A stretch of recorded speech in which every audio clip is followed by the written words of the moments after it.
Luti gendang dan epok-epok kari merupakan salah satu kuliner khas dari Tarempa, Kabupaten Kepulauan Anambas, yang saat ini menjadi salah satu oleh-oleh khas Batam. Kuliner berbahan tepung dengan berbagai isian tersebut sangat mudah dijumpai di beberapa lokasi di Kota Batam, salah satunya di pusat perbelanjaan Nagoya Hill. Berikut laporan reporter Batam TV Putri Yulianti Amini dan juru kamera Rajin Pasaribu di aneka luti gendang dan epok-epok kari Molek Nagoya Hill Batam.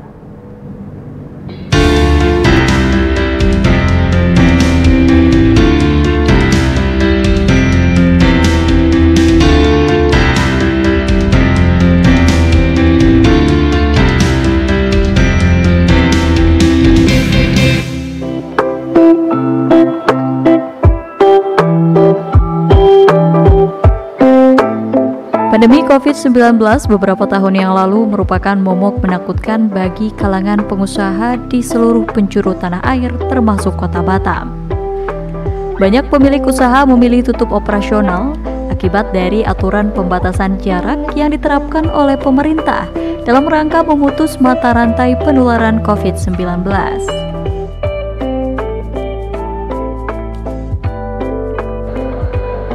Namun tidak demikian dengan Diana Istiroha, owner Molek yang memproduksi makanan khas Tarempa, epok-epok dan luti gendang.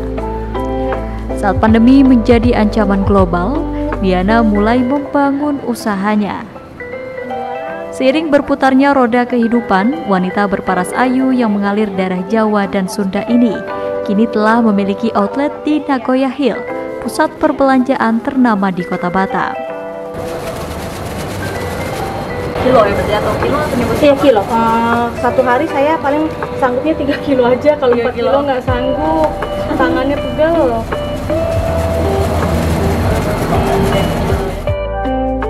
Waktu itu lagi ngerintis 2021. Iya, justru waktu COVID saya berpikir buka usaha tuh gimana Mbak, karena kan orang harus stay di rumah ya, kita yang mengantar. Jadinya malah usahanya itu sebelum di otak ini kan di rumah Mbak, pengantaran order kayak gitu kan. Dari COVID itulah saya menjalankan usaha itu, tapi COVID juga membawa berkah ya ternyata di usaha saya sampai sekarang gitu. Awal mula Diana menggeluti usaha kuliner ini berawal ketika keluarganya pindah rumah dari yang sebelumnya di kawasan Batam Center ke kawasan Bengkong pada tahun 2021 lalu. Di lingkungan baru tersebut, tumbuh niat membuat usaha luti gendang dan epok-epok kari saat melihat banyak usaha rumahan kue.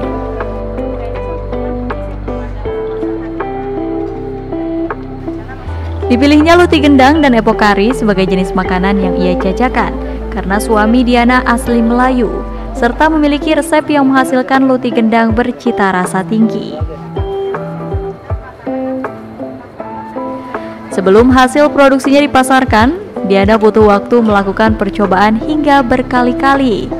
Setelah yakin hasil produksinya cocok dengan lidah masyarakat, Diana baru memantapkan diri untuk menjalankan bisnis kuliner ini.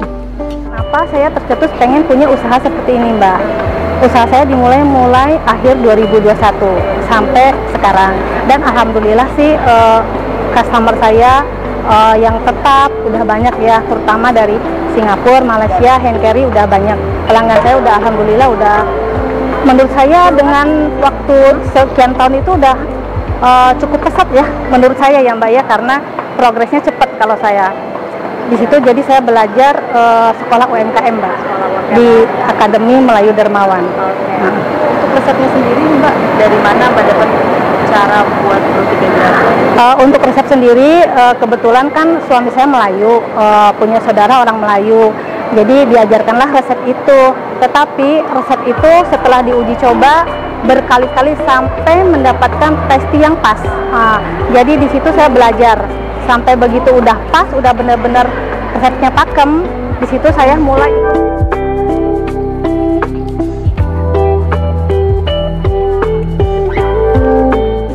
Usaha kuliner Diana terus berkembang. Beberapa kedai kopi ternama di Kota Batam menjadi reseller luti gendang dan epok kari miliknya.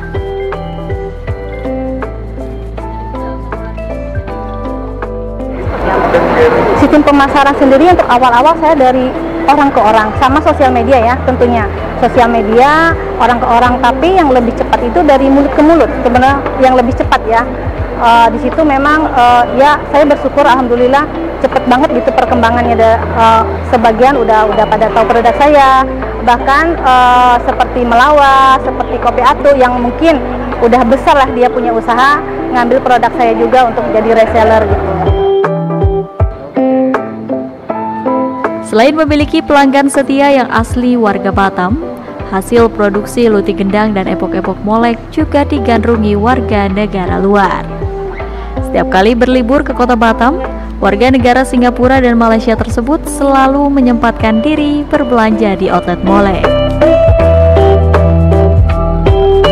Tentu iya, kalau di sini kan banyak dikenal produk wisatawan ya, turis dari Cina, Thailand, Singapura, Malaysia, dan customer saya Singapura, Malaysia udah ada. Jadi mereka setiap liburan pasti langsung ke tempat saya membeli produk saya. Jadi udah tahu. Untuk terus mengembangkan usaha, campur tangan perbankan di Kota Batam sangat mempengaruhi perkembangan usaha Diana. Untuk membeli seperangkat alat pendingin untuk membuat dan menyimpan adonan, Diana memanfaatkan pinjaman modal kredit usaha rakyat atau KUR.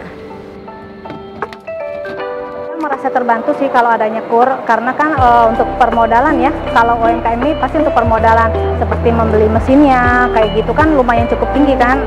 Di situ sih. Dana KUR udah dapat apa nih?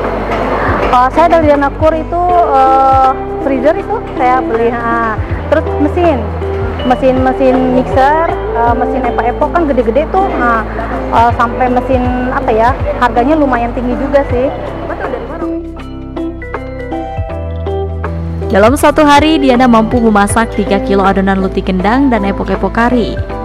Satu harapan yang tidak akan pernah pupus, Diana ingin memiliki outlet-outlet lain di Batam agar dapat terus membuka lapangan pekerjaan. Demikian Putri Yulianti Amini dan Ferdino melaporkan dari Batam.